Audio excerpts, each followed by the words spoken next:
Hey, look who's back. It's me.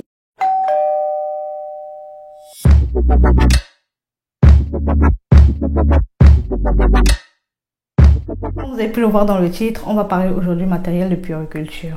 Je précise d'emblée, je ne suis pas une professionnelle, je ne suis pas une experte, je ne suis pas une puéricultrice, je suis juste une passionnée qui partage ses années d'apprentissage, on va dire ça comme ça, parce que bien avant d'être enceinte, je me suis intéressée sur le sujet bien longtemps et c'est un sujet que j'aime beaucoup. Donc j'ai eu le temps d'étudier, d'analyser et voilà. Ici, je veux parler du matériel de puériculture de 0 à 6 mois parce que je veux parler de ce que j'ai testé. Coco va avoir 7 mois, donc je préfère parler de ce que j'ai testé. Je ne veux pas parler de ce que j'ai pas testé. Je ne veux pas parler du matériel de 6 mois à 12 mois. Ça ne sert à rien. Et enfin, je veux parler du gros matériel. Parce que si je commence à parler du petit matériel comme peut-être les égouttoirs pour les biberons, les bavoirs, les langes, tous ces trucs-là, c'est des indispensables pour des favoris. Mais la vidéo va durer trop longtemps et personnellement, je n'aime pas les longues vidéos et nobody got time for that. Donc voilà, comme ça tout est clair et on commence par les indispensables. Premier indispensable, les biberons pour moi. Maintenant, si vous allaitez, votre sein suffit, ou alors si vous tirez le lait pour que papa participe ou pour aller au travail, le tire-lait peut être indispensable pour vous. Moi, j'ai choisi le lait biberon de la marque MAM. Je peux aussi citer quelques marques parfois, mais c'est pas pour autant que c'est la meilleure marque. Ici, j'ai cité MAM, mais il y a Avent, il y a Dodie, donc vraiment, mais moi j'ai pris celui de la marque MAM. Ensuite, un lit. Si vous me voyez regarder en bas, c'est parce que j'ai mon bord. Mon bord pour les Camerounais, copion pour les Belges, anti-sèche pour les Français. Donc, c'était histoire d'être sûr de ne rien oublier. Ensuite, un lit en indispensable.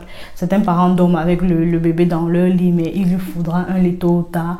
Moi, j'en ai pris deux. Deux, c'est pas indispensable, mais moi, j'en ai pris deux. J'ai commencé par un cododo. Le cododo est très pratique. À chaque fois, je vous mettrai des articles, soit ici. Comme ça, vous voyez à quoi ça ressemble. J'ai le cododo de la marque Chico. Je ne sais pas si on dit Chico et Kiko. Je sais qu'on dit les deux. Moi, je dis team Chico. Dites-moi quel team vous êtes.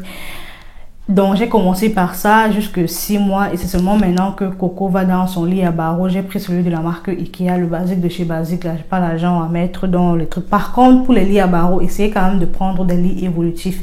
Parce que ce serait bête de prendre un lit que vous allez changer dans 2 ans ou 1 an, sauf si vous avez le budget pour. Mais de nos jours, les lits évolutifs, les lits à barreaux là sont tous évolutifs quand même. Ensuite, un matelas à langer. Je dis matelas à langer, je ne dis pas table à langer parce que la table à langer n'est pas indispensable pour moi. Pourtant, un matelas à langer, si. Vous allez me dire, mais on peut changer le bébé sur le lit, sur le canapé, sur. C'est pas confortable. Et pour éviter aussi les accidents, un matelas. Moi, j'ai pris le matelas à langer de Lil Kim Sofa Lounge, celui-ci. Et je l'ai mis sur la commode où vont ses vêtements et ça fait très bien l'affaire quoi. Toujours dans le change, une baignoire aussi. Une baignoire c'est indispensable parce que même si vous avez une baignoire ou une douche, c'est pas pratique les premiers mois. Si vous voyagez beaucoup, il y a des baignoires pliables, des baignoires à emporter. Moi j'ai fait le choix de la baignoire sur pied autour de bébé. Sur pied parce que ça évite de se casser le dos, c'est très pratique. Et voilà. Et enfin, dans les indispensables, un siège auto / cosy. Les gens qui sont au Cameroun là vont me dire que ce n'est pas indispensable. Bon, pas tout le monde. Mais les gens que je connais vont me dire que c'est pas indispensable. On met bébé, on attache comme ça là tout. Mettez vos enfants dans le cosy pour la sécurité. Ici, c'est indispensable déjà pour sortir de la maternité. Il vous en faut un. Je sais qu'il y a des gens qui prennent le siège auto directement de la naissance et tout. Moi, j'ai pris le Cybex, le cosy de la marque Cybex. Et un cosy quoi franchement, mais par contre je vous conseille d'aller sur le site Sécurange. Ils ont je vous mettrai peut-être le site en barre d'infos. Ils ont analogué les sièges auto, les cosy par rapport à ceux qui sont plus secure que d'autres parce qu'il y a des choses que vous allez acheter à 50 €. Si vous avez un accident, ça ne va vraiment pas protéger l'enfant, donc dans ce cas ça ne sert à rien. Donc si vous voulez vraiment investir dans un cosy, prenez ceux qui sont très bien en cas d'accident. Le Cybex là il était très bien noté sur le site Sécurange, donc allez voir le site Sécurange. Maintenant on va passer à mes favoris. Premier favori, le Vive Espresso. Je rigole en fait parce que quand j'étais enceinte, J'ai un ami qui a le bébé espresso et moi je me disais c'est un gadget, c'est n'importe quoi. Les trucs des bébés là c'est vraiment du marketing. C'est vrai, c'est du marketing. Mais encore une fois que chacun parent adapte à son style de vie. Peut-être si j'avais allaité, je n'aurais peut-être pas pris un bébé espresso. Mais pour les mamans qui n'allaitent pas, le bébé espresso est un indispensable, même bon, enfin, très grand favori. Parce que quand un bébé se lève à 1, 3 heures du matin là, et qu'il pleure, qu'il veut manger, tu te lèves et tu commences à doser les boîtes, les cuillères de lait dans le biberon, chauffer, voir si c'est trop chaud, si c'est la bonne température, si c'est pas brûlant, si c'est... Encore une fois, nobody have time for that. Avec le bébé espresso, tu appuies là 30 secondes, ton biberon est prêt à la température normale. Top pour nous. Et dans le même esprit, les boîtes doseuses, tu prépares tes boîtes doseuses, là tu mets combo gagnant. Essayez, vous venez me dire. Maintenant, je sais que B.A.B.A. a encore fait fort. Ils ont sorti une machine qui a directement le lait. Ça compte directement pour vous, mais je sais pas, l'argent, c'est cher. L'écharpe de portage, le porte-bébé en deuxième favori. Moi, j'ai pris le porte-bébé directement parce que l'écharpe de portage, là, attachée, machin, pas que je sois paresseuse, mais et c'était pas aussi stylé. Moi, je prends les choses en fonction du style. J'ai pris le porte-bébé de la marque Love Radius. Ça s'appelait avant, je porte mon bébé, mais aujourd'hui, c'est Love Radius. Il y a encore une fois de plus beaucoup de porte-bébés et d'écharpes de portage sur le marché. Mais les filles, s'il vous plaît, choisissez un porte-bébé qui est physiologique et ergonomique pour votre bébé.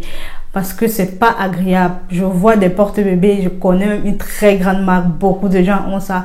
Votre bébé est face à la route, son entrejambe est tenu comme ça, il est comme ça, il est... Non. Franchement, évitons ça. Évitons de mettre nos enfants dans des positions qui sont pas confortables pour eux. Ça ne sert à rien. Surtout que la différence de prix n'est pas énorme. Donc vraiment... Faites le choix d'un porte-bébé ergonomique et physiologique. Je vais essayer de vous dire pourquoi à chaque fois c'était mes favoris. Le porte-bébé, c'était très pratique pour nous parce que quand bébé ne veut pas être couché ou il ne veut pas être posé, tu le mets dans ton porte-bébé, tu fais tout ce que tu as à faire avec lui. Et pour nous, c'était un somnifère. Quand je mettais Coco dedans, quand il ne veut pas dormir, je le mets là, il dort en 10 minutes. J'ai dit 10 minutes maximum. Donc vraiment, le porte-bébé, c'était... Ça nous a, et c'est même encore aujourd'hui très pratique quand on sort et qu'on ne veut pas prendre la poussette parce que c'est encombrant.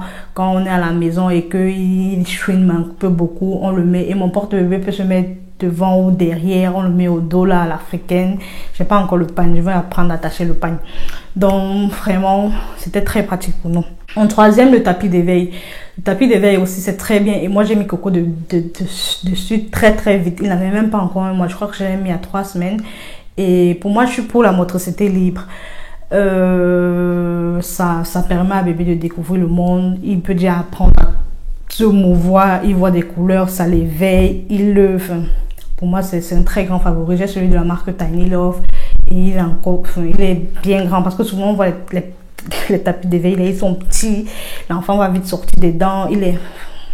Mais c'est quand même bien pour l'éveil de bébé et pour la motricité. Ensuite, un sac à langer.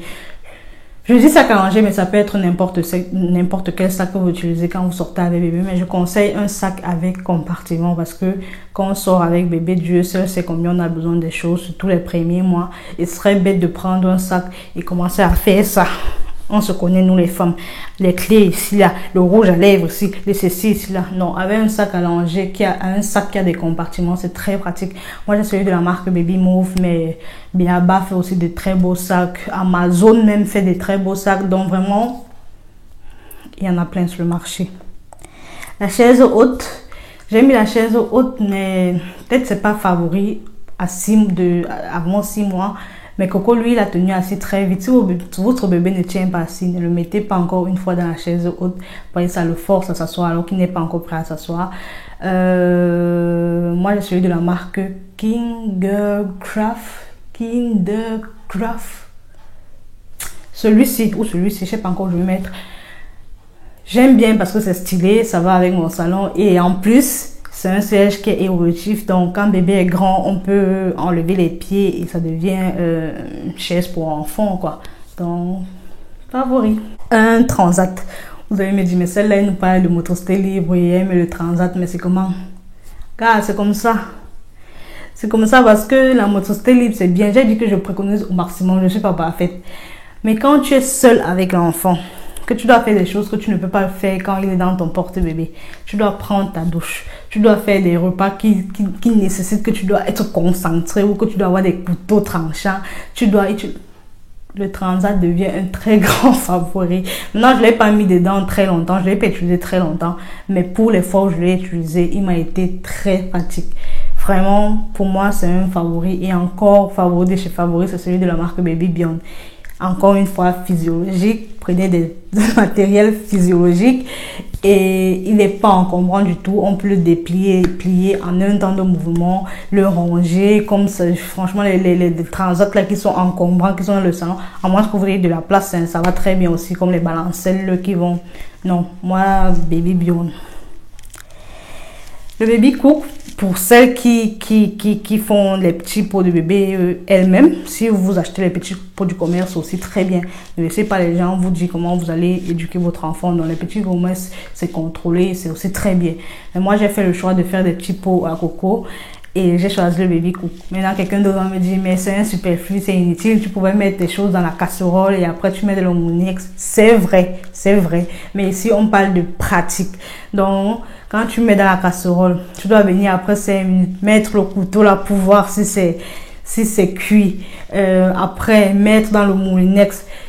Ça fait déjà beaucoup de vaisselle. Ça fait déjà, moi, quand j'utilise mon Baby Cook, je mets dans la machine. Quand c'est prêt, pip, pip, pip, je reviens, je tourne. Très pratique. Donc, pour moi, c'est un favori. Et j'ai celui de la marque Béaba.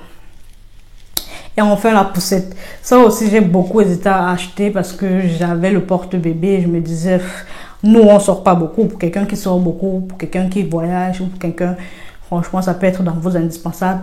Mais moi, j'ai beaucoup hésité. Je pense que j'ai acheté cette poussette Coco même déjà plus de 3 mois parce que je me suis rendu compte que j'en avais besoin. Quand tu sors, qu'il est dans le cosy, dans la voiture, tu dois sortir, le retirer dans le cosy, le mettre dans le porte-bébé. S'il dormait, cela déjà réveillé. Parfois, un âge, il ne veut plus être comme ça. Il veut aussi découvrir le monde, il veut se tourner. Donc, moi, j'ai pris celui de la marque Cybex et j'ai pris une poussette directement compacte parce que les trios là, nacelles, pour moi, non. J'ai pris une poussette directement compacte et que je peux clipser directement sur la. J'essaierai de vous mettre une vidéo un peu pour que vous voyez à quoi ça ressemble. Donc voilà, je pense qu'on a fait le tour pour les indispensables, pour les favoris. Et maintenant, on va passer au superflu, les choses inutiles. On commence par le trotteur. Les filles qui utilisent le trotteur, là, levez les mains. Les parents, levez les mains. Et venez m'expliquer pourquoi. Parce que les médecins ont parlé, les kinés ont parlé, tout le monde a parlé. Pourquoi vous faites ça? Moi, je peux vous dire pourquoi je ne fais pas ça. Parce que le trotteur sollicite les muscles de bébé qui ne sont pas encore prêts. Quand bébé va vouloir marcher, il va marcher. Quand bébé va vouloir ramper, il va ramper. Le trotteur est là pour le forcer et ce n'est pas bien. Imaginez si vous dormez là, on vient vous forcer à marcher. Ou je sais pas, c'est peut-être un mauvais exemple. Mais bannissez le trotteur, s'il vous plaît. Ce n'est pas bien. Ah. Benoît avait Transat intégré. Ça aussi, je comprends pas. À moins que vous ayez le budget pour changer de baignoire tous les 2-3 mois, je comprends pas. Je sais pas si vous voyez de quoi je parle. La baignoire, le Transat est petit comme ça là. Je peux comprendre qu'il y ait des parents qui sont jeunes parents ou parents pour la première fois. Ils ont peur de porter bébé. Les bébés sont encore tout petits et tout. Je peux comprendre. Mais dans ce cas, achetez un Transat séparé que vous mettez dans la baignoire et après quand le Transat ne sert plus à rien parce qu'à un moment ça ne servira plus à rien, vous avez au moins la baignoire. Pas que les stérilisateurs, ça c'est le débat du siècle encore aujourd'hui. Les gens qui ne peuvent pas vivre sans. Je vais encore vous expliquer pourquoi. Quand on dit que quelque chose est stérile, ça veut dire ce que ça veut dire, c'est que c'est stérile.